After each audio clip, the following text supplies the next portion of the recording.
podcast contains adult themes and language. The views expressed here are our own opinions and experiences. We are not medical professionals. In this podcast, we discuss our opinions about mental health, sobriety, addiction, and our pursuit of happiness and peace. This is Sober Mind.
Oh, yeah. Okay. Wow. That's not how. Good morning, all. Good morning, everybody. Good morning, Lee. That's not how I usually start the show, but I'm going to just be very, good morning, Undertaker. 44. Morning. Welcome to the show. Okay. My name is John. My name is Judy. And this is Sober Mind, where we have grown folk conversations about sobriety and mental health. And today is mental health. Yeah, man, today's mental health discussion. So we will we'll start with gratitude. Man, I really got to pick up the energy. That's okay. Well, I'll have a discussion. It's all right. Just They'll figure it out. yeah, I'll be very candid about it. Do you want me to go first? Yeah. Okay.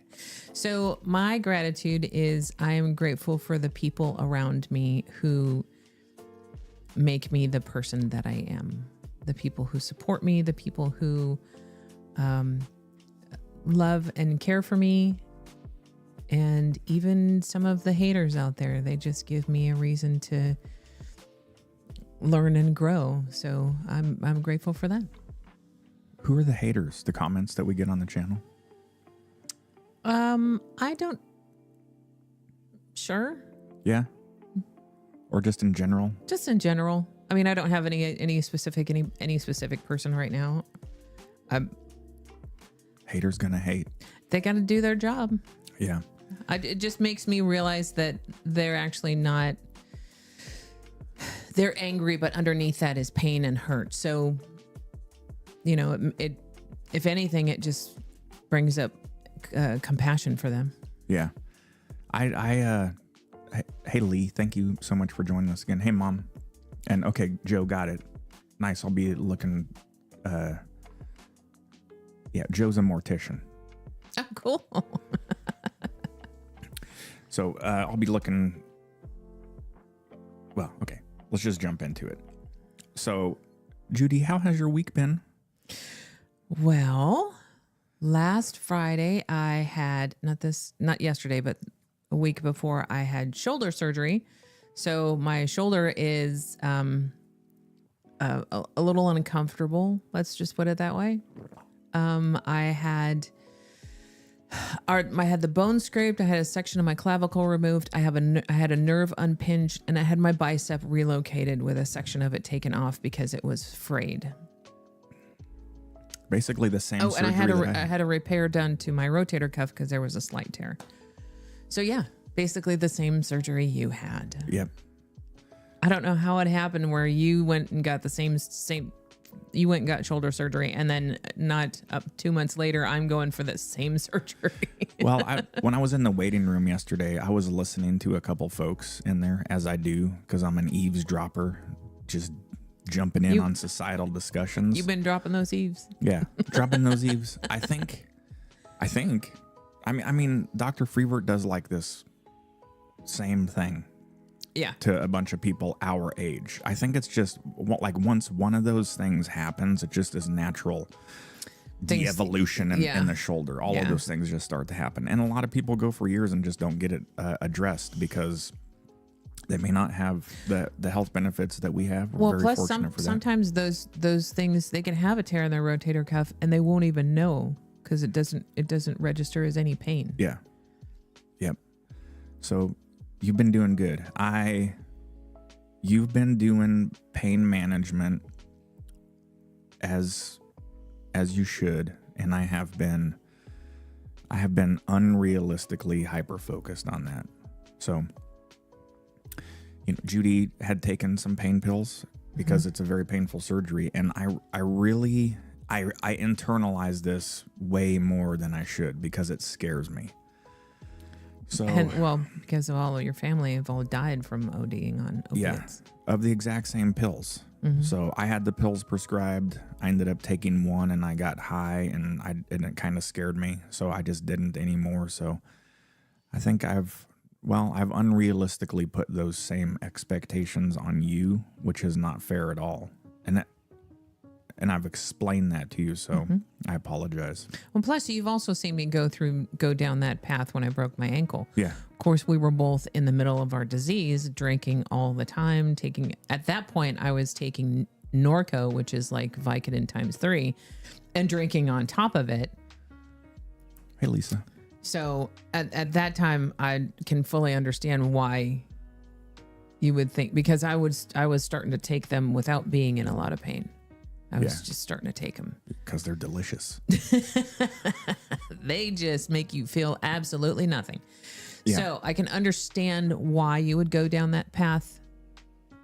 But I think since we've sobered up and we've built up our toolbox and we've got those tools to go through these types of situations to where we're confronted with having surgery, being in a lot of pain because there's a bundle of nerves that are up there that they have to deal with that causes all the pain. Besides scraping the bones, we still have to deal with scraping bones. Yeah, it's a new heavy metal song. I was gonna say that's the name of my new heavy metal band. We still have to deal with the addictive personality. We still have to deal with the addictive traits in ourselves that could easily just put up a whole bunch of fuck it's and take it. And that's it. We're back off the wagon. And well, since I'm doing these, I might as well have a drink. You know, it just kind of goes in that pattern. So being an addict, having to go through this and know that I have those addictive personalities, I have to be hyper focused on taking any kind of opiate or pain medication. And if I can do it, I'm going to take Advil or Tylenol. Yeah. More likely Advil. But if it gets to the point to where I am at such a high level of stress because of the pain, I'm now counteracting every kind of healing thing my body is trying to do. So at that point, I take, a pain pill. But I can go sometimes if I'm just relaxed and I'm not doing anything. I can go all day without having to take a pain pill. And I've done it. Yesterday I had to take one, and that was during the afternoon. That's because I was doing a lot, and even taking a shower and getting dressed is a lot. So, Yeah. but that was it.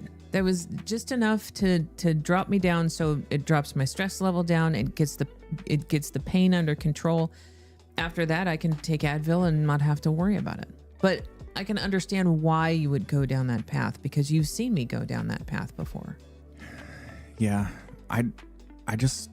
So thank you for having the patience with me. And again, I will continue to work on recognizing these things with myself.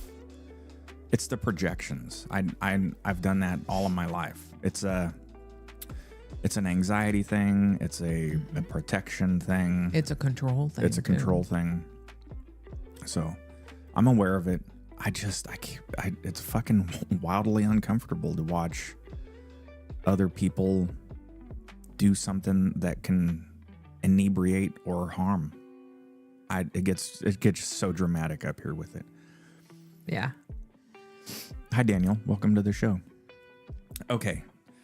So my gratitude is I don't have anything elaborate this week, even though I usually have elaborate gratitude in general. Lately, it's just been sort of a struggle bus for me. So my gratitude is for you and your patience and your grace that you give me. So I appreciate it.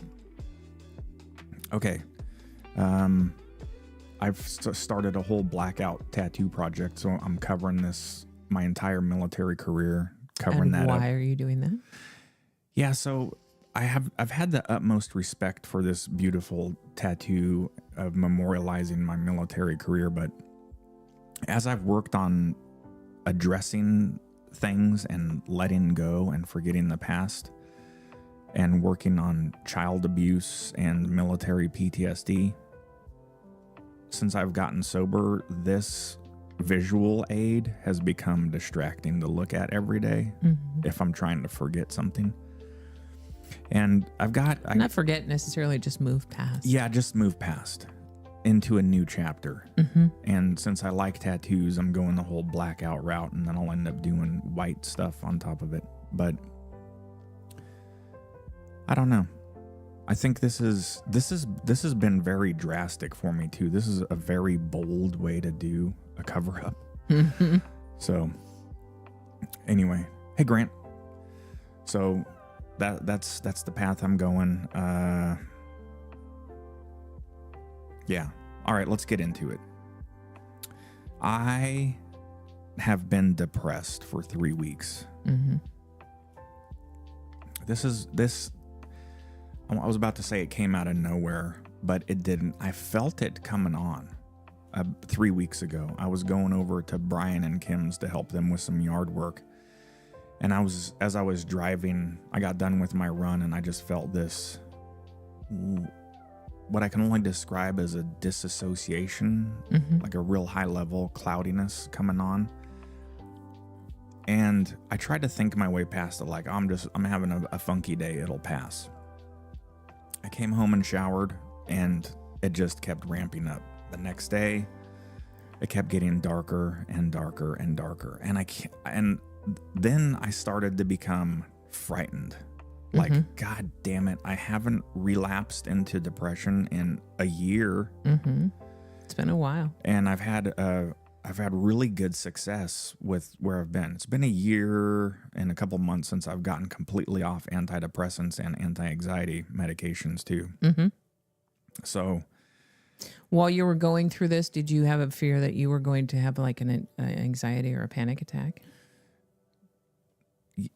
I did have anxiety attacks at work, not panic attacks, but those are when I texted you like I'm in really bad shape. Just walking into the fucking office building, man, it gets so overwhelming, and it cascades. And I could sit in my truck and breathe and try and do the tools that you've had to come. Yeah. Mm-hmm. But the chemical imbalance of my meat chunk up here, my meatball, Your meatball. it's just, I sit there and it's like, son of a bitch, man. It's like I can feel it coming on, and there's nothing I can do to think or exercise or downward dog my way out of it.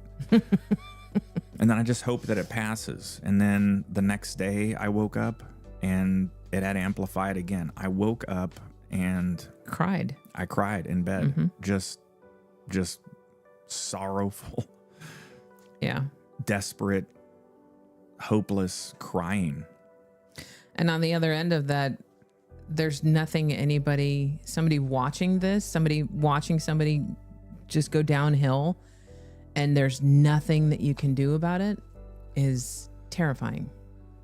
It's terrifying. I mean, I wish I could take it away from you, but I couldn't. I know. And there's no suggestion that I could make that could help you, because I tried. The only thing I can do was to tell you that I love you and I'm here, and that was it. Yeah. And So if you know somebody who is going through depression, that's all you can do is just be there. Tell them you love them. Tell them they're okay. Yeah, give them space and maybe tell them it's okay to cry. Yeah. Or ask them if they want to be alone for a while too. Believe it or not, just be alone with their thoughts.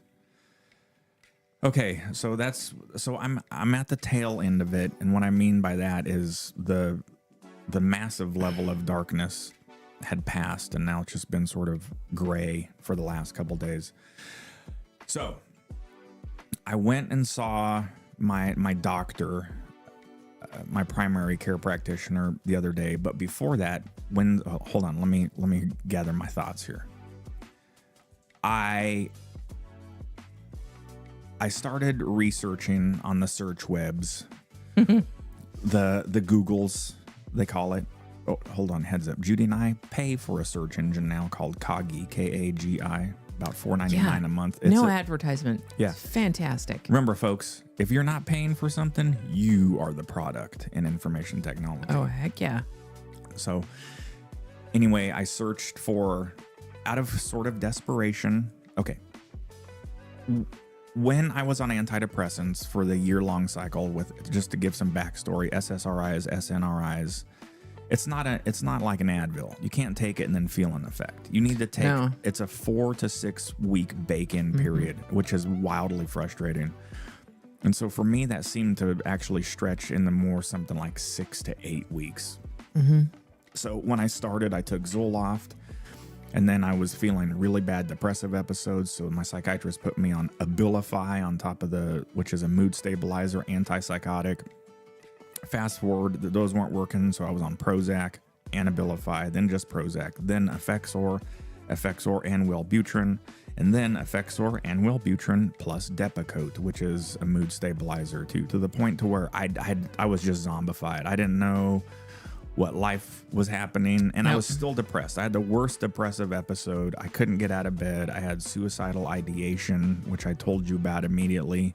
Thank goodness. And then I quit all that shit. Cold turkey. Do not recommend. I'm not a doctor, because that was pure hell. Not recommended to quit those cold turkey. Yeah, and it can be dangerous. So I got off all of those, and I got back, and it took a couple months, and I got back to a baseline, and I felt well. I felt better than I had since before I got sober. And so that's where I've been. So I had a couple maybe little stumbles, I would call it, of having light depressive episodes for a couple days, but and then those became far and few between. Yeah. And I've been, a couple months ago, I acknowledged, I was at work, I was like, man, I think this is it. I think I'm no longer going to be depressed. I think I beat it. And then wham. Yeah. So that's the official I think, diagnosis of a relapse into major depressive episode, which is what I have. So I started searching the other day because, you guys, I can't go through. Number one, staying in depressive episodes is physically unhealthy for your brain. Yeah. It causes brain shrinkage. Especially in your prefrontal cortex. Yeah, it's not healthy. So, which is where all your rational thinking happens. Because your other stuff, the amygdala is now overproducing cortisol and all the funky stress hormones, which is in turn, it decreases the amount of stuff going on in your prefrontal cortex, which means you cannot be rational, you cannot be logical, especially when you're in deep depression. It's very hard to be logical and rational because you're so overwhelmed with everything else. Yeah. So, yeah, Grant. No, this happened just out of nowhere. I've been fine at work. It was just, yeah. Hey, good morning, Michelle. So I started searching because I started to get desperate. So I started searching for modern antidepressants that are not SSRIs. Mm-hmm. And the first thing that came up was something I've heard about and been curious about for a long time, and that is ketamine therapy. Mm-hmm. So there's a couple different ways to do ketamine therapy. The route that I'm going, which is legal in the state that I live in, Missouri, we live in. Mm-hmm. This is legal in a lot of states. It is called low-dose ketamine therapy, and it's a daily prescribed lozenge. So before I get into it, what I want to do is start to talk about this, and I'm going to be giving live updates on my daily shorts about how this goes. And then every week with our show, it's not going to be all about ketamine, but mm-hmm. I'm going to be giving some pretty in-depth updates on how it goes for me, because this has been deemed to be a miracle antidepressant. Mm-hmm. Number one, it takes effect immediately. Yep. And two, it gives you a mental space to do your own therapy in, if that makes sense. So I'll talk about it more in a sec. Now, is ketamine addictive? Ketamine is not addictive unless you do it in extremely high doses. Okay. So let's talk about what ketamine is. Ketamine has been an anesthetic that's been around for 50 plus years. Mm-hmm.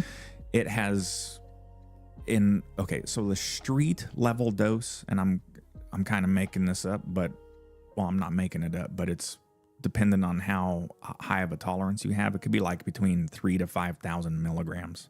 So there's folks that take a lot of ketamine. It's a party drug as well. Okay. At those doses, but at high doses, a lot of things can be party drugs. Yeah. Molly. Yeah. MDMA, which, those are becoming very popular in antidepressant and PTSD treatments as well. In lower doses. Yeah, lower doses. Okay. So anyway, so very high milligram for a super psychedelic experience. Let me go through the different treatments that are available. You can go to a doctor. This is extremely expensive. And you can get IV psychedelic ketamine treatments, mm-hmm. which I think is like, I don't know, 1,000 milligrams that they give you in an IV. You have to have a sitter with you. So a doctor is there watching you for 2 hours. They monitor your blood pressure because it's going to spike. And you go on a wildly dissociative psychedelic trip. Mm-hmm. And you do this several sessions at the doctor's office. That sounds super non-attractive to me. That's kind of the last place that I want to be. No. So the next one is a nasal spray, S-ketamine it's called, ES-ketamine, and that's a lower dose, but it is also monitored within the doctor's office. It's the psychedelic version of that. Then the other two, the home-based therapies, one is called Mind Bloom. They are not legal in Missouri because your starting dose, I think, is 400 milligrams, and you will have a psychedelic experience, and you have to be monitored like via the internet, mm-hmm. which is kind of cool but kind of creepy. It's So- probably a lot like acid. Yeah. Well, Tune in, turn on, and drop out. it's not. Well, I don't want to say that because it's not anything like that.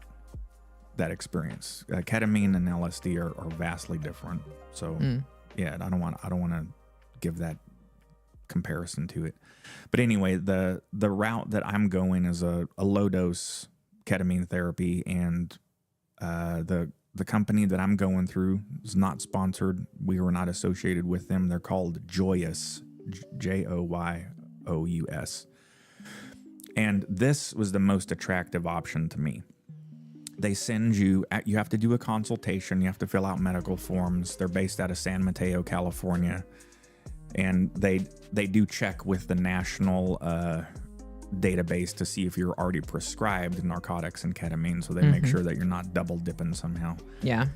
And you go, Which is good. Yeah, very necessary. You go through a consultation. Very nice nurse dude that I worked with.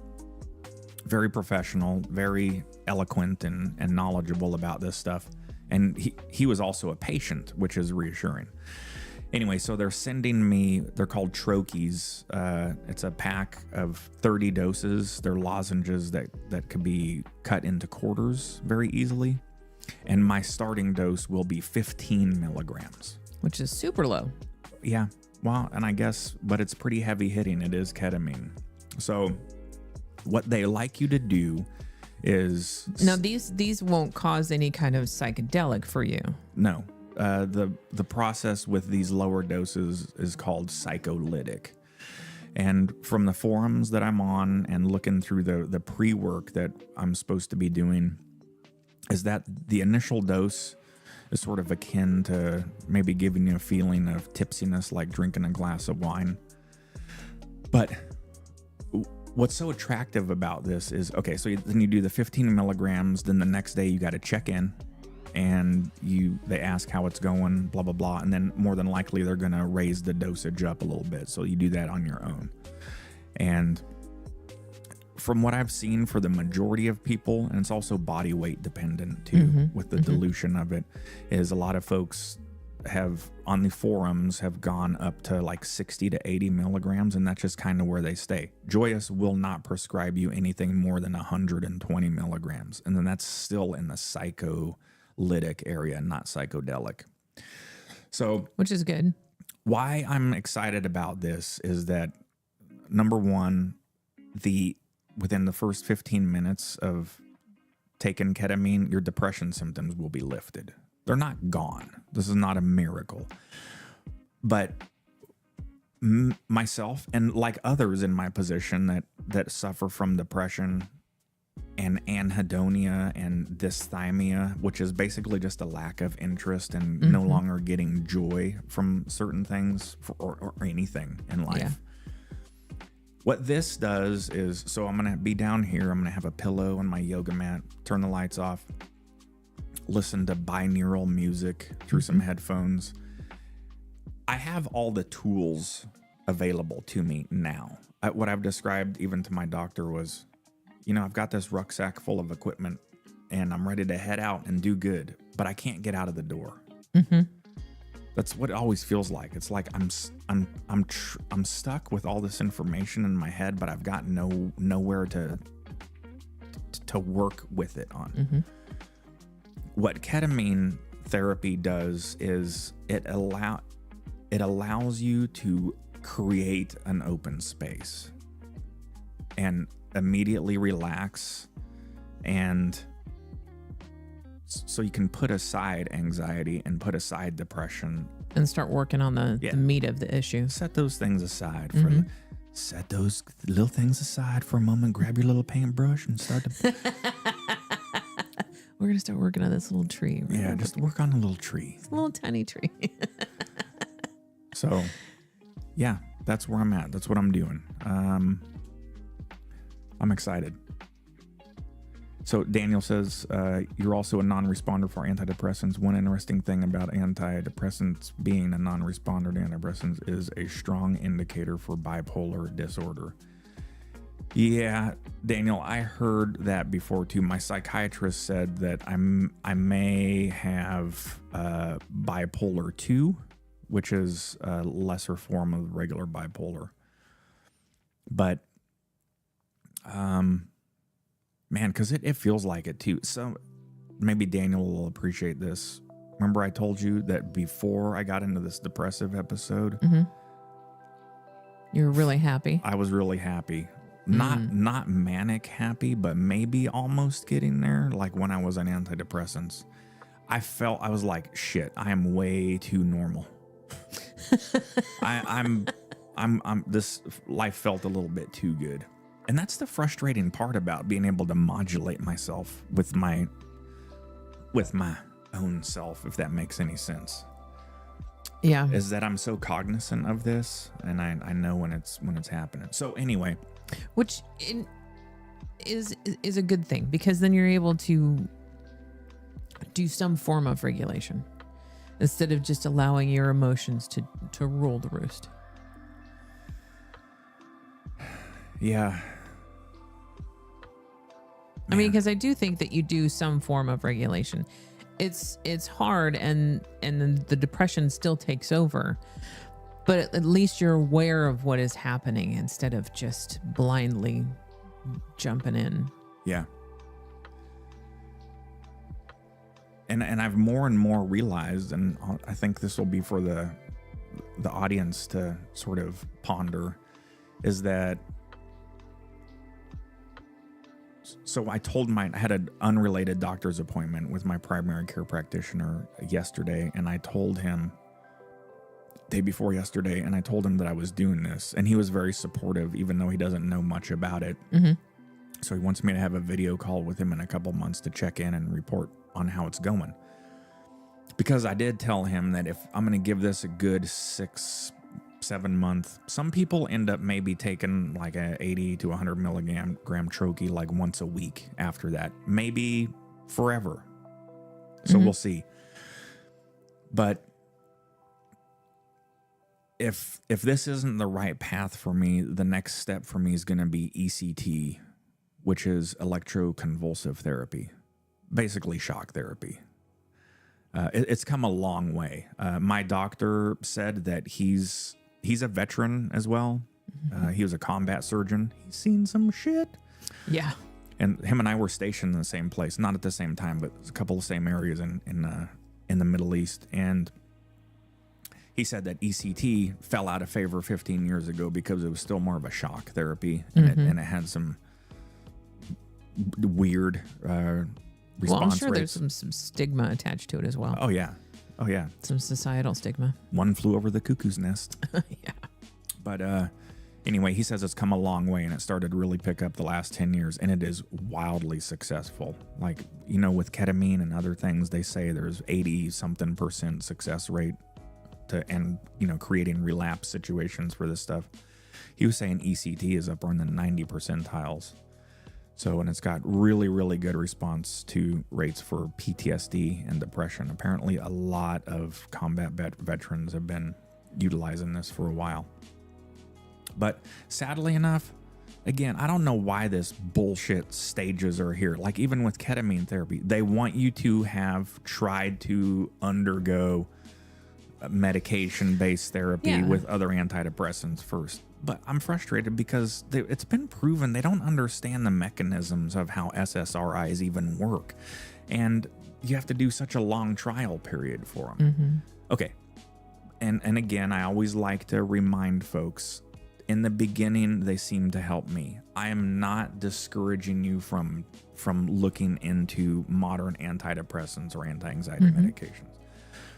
But I would think that for 70 to 75% of the people who take these medications, these are temporary based medications.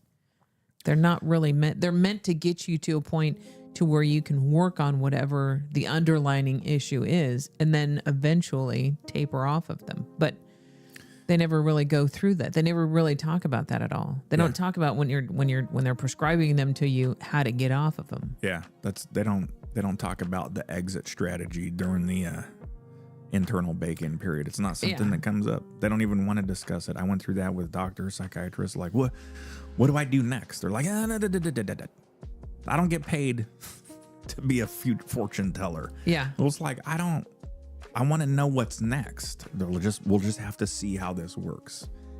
Okay, then what if it does? Well, then we'll cross that bridge when I get there.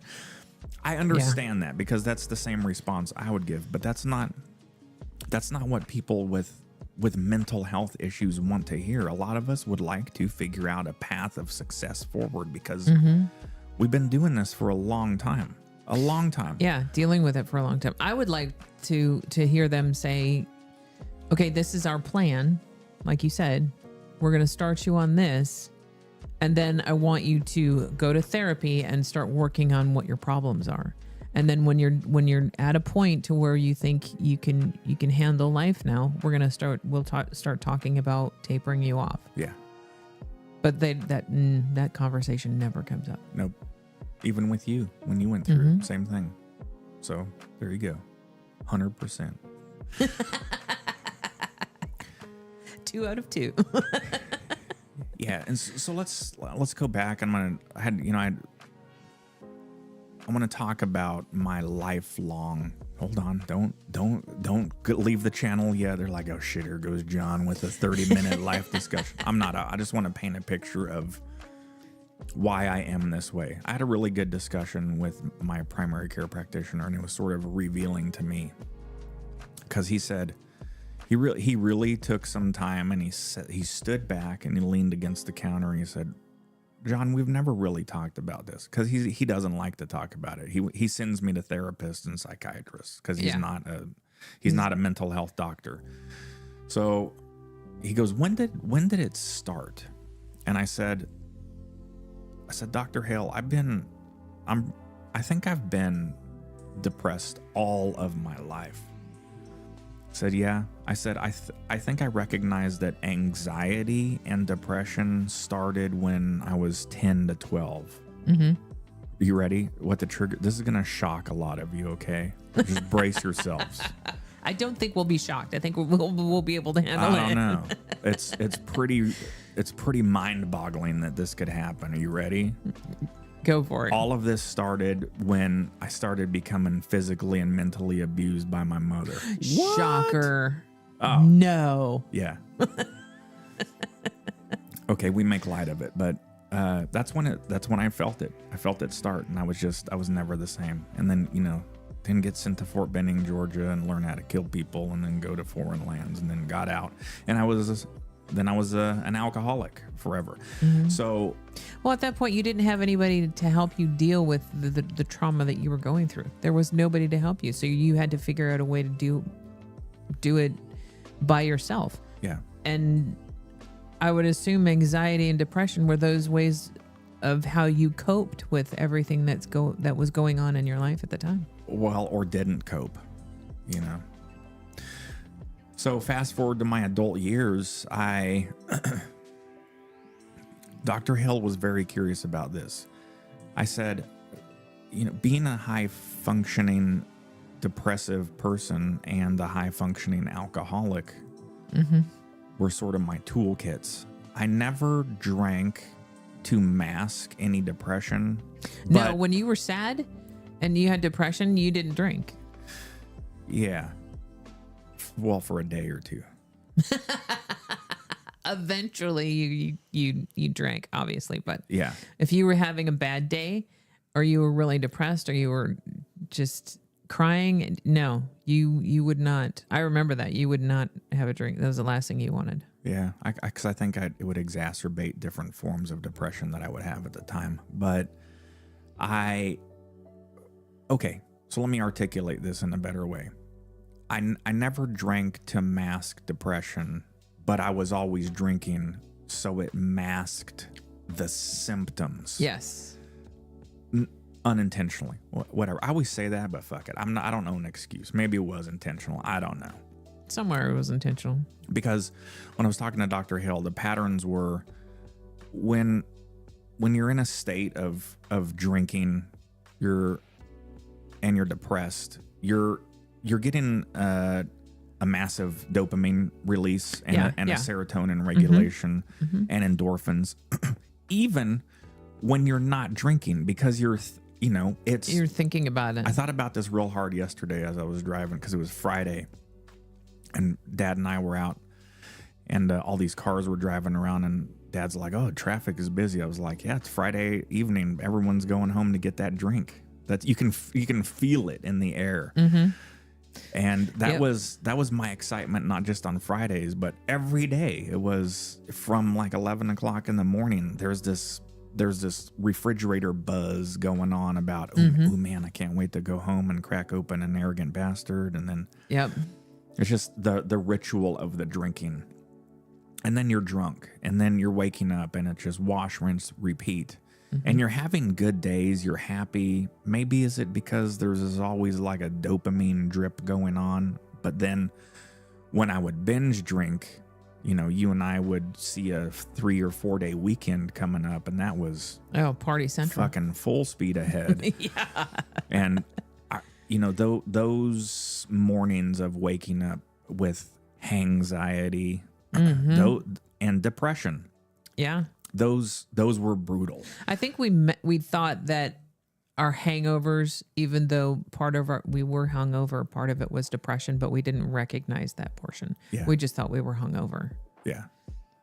Feeling really bad. And then, then going out at 11 to one of our dive bars or whatever, and then having greasy food and a big pint and several big pints. And then, then being drunk, you know, before 2 p.m. again. And then it starts over. And there we were. So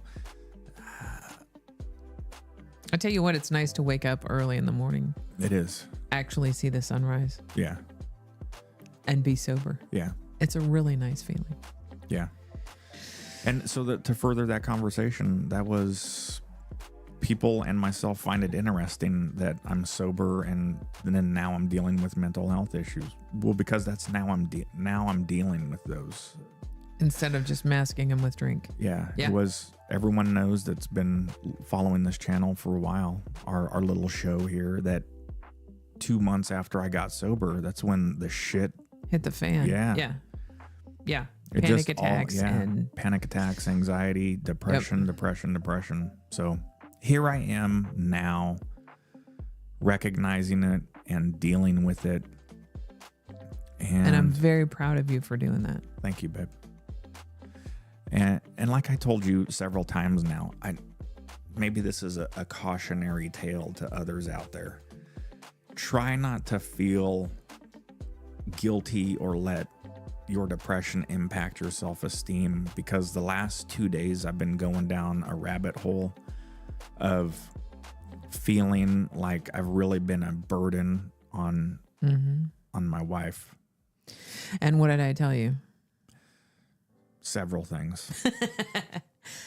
I said, don't take on the extra baggage of feeling guilty for being a burden on me. You're dealing with enough on your plate right now, and you're not a burden to me.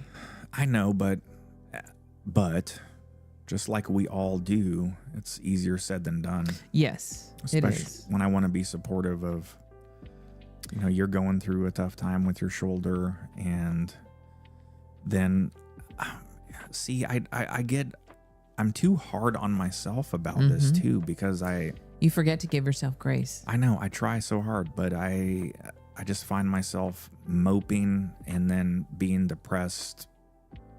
It gets in a vicious cycle. Well, it does. And then I'm like, man, now you ask me how I'm doing, and then I just have to say I'm depressed. And then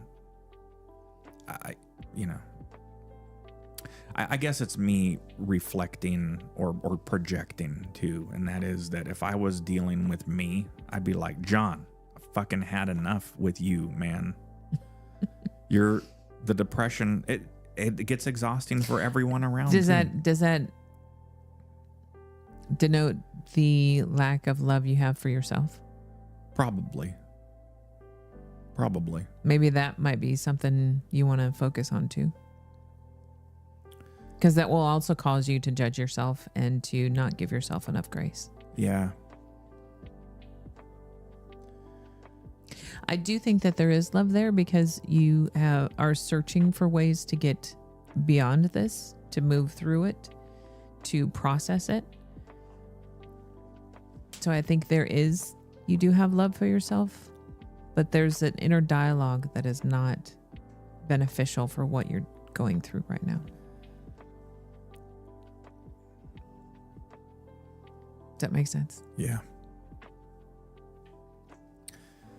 I know it's hard when you're going through depression to change that inner dialogue because it's a very, very loud voice and it overpowers everything else that's going on in your head.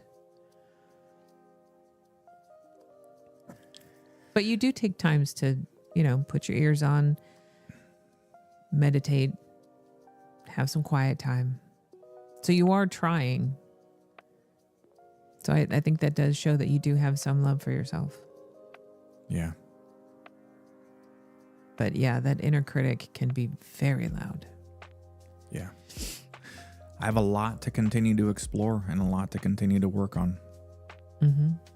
I can't just erase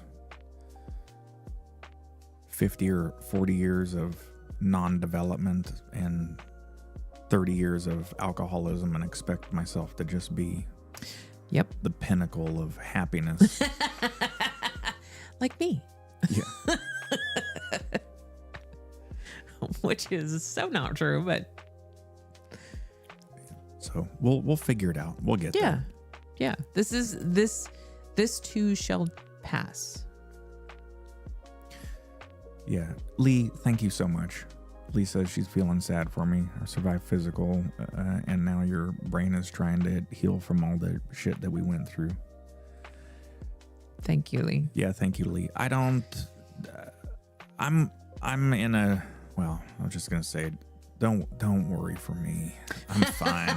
See, because that's what we do. I'm fine. Yeah. I'm just fine. See. Yep. But I'm very optimistic about the ketamine therapy because it's gonna allow. So you said it. I try to meditate. I read and listen to self-help books, and it's just that. I think that's just it. I just need to crack open that little shell to get to that point to where I can see the brightness and happiness and then do all of the work. I try so hard and it just doesn't seem to go anywhere. I get this level of happiness, then it just goes, you're not gonna anymore. No more happiness for you. No more soup for you. And I also have a mental roadblock somewhere of, okay, this is gonna sound a little wacky, but just hear me out. Maybe yes, Lisa. Thank you, Lee. Maybe I don't know how to define it anymore. I don't. I overthink it sometimes, but then I underthink it, and I have a feeling that you're too much in your head, which a lot of depressed people get. They get right in their head, and then they can't get out of their head. Yeah. They can't get out of bed. They can't get out of the house. They can't, just because it's so much of a struggle to just be in day-to-day life. Yeah. It's like walking around with lead bricks on your feet. It is a struggle just to function, just to get up and take a shower. Yeah. I've been in that position, so I'm grateful that I haven't been there lately. But yeah, there are doctors. I'm grateful too, because I would have dragged your ass into the shower. Because no stink, babe, no stink. Yeah, no shit. But there are doctors that I've read. I consider them horror stories because I can only imagine it, and that is, they have some patients that get so depressive that their psychiatrists or doctors have had to call them in the morning and say, listen, I need you to at least lift yourself up and put your elbows behind you so you're not laying down, just like as a first step to fucking functioning. Yeah, That's severe depression. That's a different level of completely destroyed receptors in your head, unfortunately. Yeah. Yeah. So I feel for them. At least I get up and I drag my ass out and I run a minimum of a 5K every day. Mm-hmm. Which Ozzy's very grateful for. Yeah. Ozzy will not tolerate not being run. So I'm grateful for that. But that is quite a benefit. The dog gets right in your face. Yeah. I don't know what's going on with you, buddy, but we got to go. It's like, let's go. We got to get it. So anyway. Yeah. So, and I know that maybe I don't have it so bad sometimes, but on the flip side of it, it's still a depression. It is. Because I get these glimpses of, I've told you this, like, I think since I've had the high functioning depression all of my life, that when I have these glimpses of, I'll do air quotes, normal feeling of happiness, Mm-hmm. That's just where I want to be. Like, oh, okay, this is happy, contentment, productive, motivated, restful, peaceful, easy to sleep. Yeah. Life is easy to handle. Regular, normal stressors in my professional life don't overwhelm me. Mm-hmm. And those are the times when they're there. I just want that to be my life. Yeah. And then people will say, John, that's not how life is. You have to have the good with the bad. It's like, well, I'm not sitting there just high as balls. I'm just normal. Yeah. I don't, then I think that's not fair either. I just want to be level, normal, that happy, that motivation to be able to wake up and listen to the birds chirp and be happy. But the anhedonia or the dysthymia that I have, it's like as soon as I start to get happy, I just cry of despair and pain. People are like, what the fuck is happening with this guy? That's how depression is. It's like I'm searching for this happiness and it's not there. Yeah. Anyway. Okay. That's where I'm at. I do feel for all the people who have to go through depression, because there's a lot of people who go through depression, especially high functioning depression. They can still go through their day-to-day life, but they're like walking around with a cloud wrapped around their head, and that's just the way they're functioning. They put on the happy face, you remember the commercial with it, they're holding the happy face and they just kind of put it up in front of them. A lot of people do that because they're high functioning depressions. They just go through life, well, their portion of life at that time with their head in that gray cloud. They're still functioning, but they're not happy. Yeah. They go to bed, they go home at night and they crawl in bed and they cry until they go to sleep, or however they deal with, the depression when nobody else is looking. Yeah. It breaks my heart when I hear about people going through that. Yeah. Yeah. There are things out there like the ketamine, like, going and talking to someone, a therapist, even people who have to go on SSRIs or NSRIs. That's both SNRIs, SSRIs. Yeah. Even people who have to go on that, there are things out there to help them move past that depressive episode. Yeah. Talk to someone. Start to talk to someone. Don't just reach out. Yeah. Even if it's just to a friend, or even if it's just because you never know if you never know when you reach out what life is going to throw back at you. Yeah. And it may be exactly what you need at that time. Yep. You will not be happy power chugging a bowl of macaroni and cheese under the covers. It's going to be bad for you. It's going to be bad for you.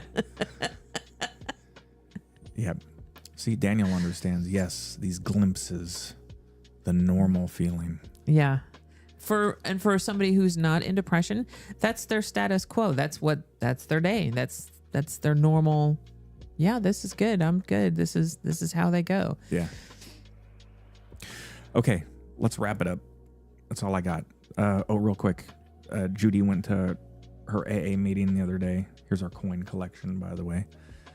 And an old drinking buddy of ours was there. It was really funny because when I'm in AA and I see this guy and I was like, I know him, but I know him from when we used to brew beer and go to beer contests.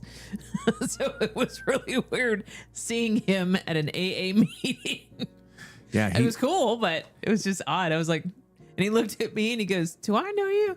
I said, yeah, we used to brew beer together. And he goes, oh, Lund. I went, yes. Yeah, he was one of the ones that I talk about to where way back when I was on Facebook, he started to talk about his sobriety. Life Invader.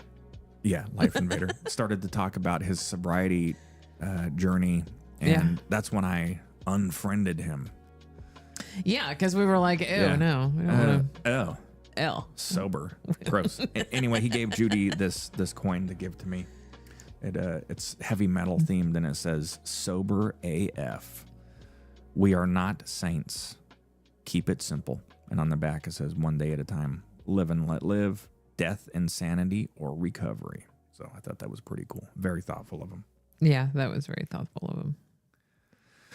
Okay, y'all. Thank you so much. Tune in next week. I'll get another topic going here, but I'm excited to give a ketamine update. Yes, I'm excited to hear the ketamine update. Yep. I'm excited to see how it'll help you. I'm actually very positive about it. I'm very optimistic about it. I think it's really going to benefit you a lot. I do too.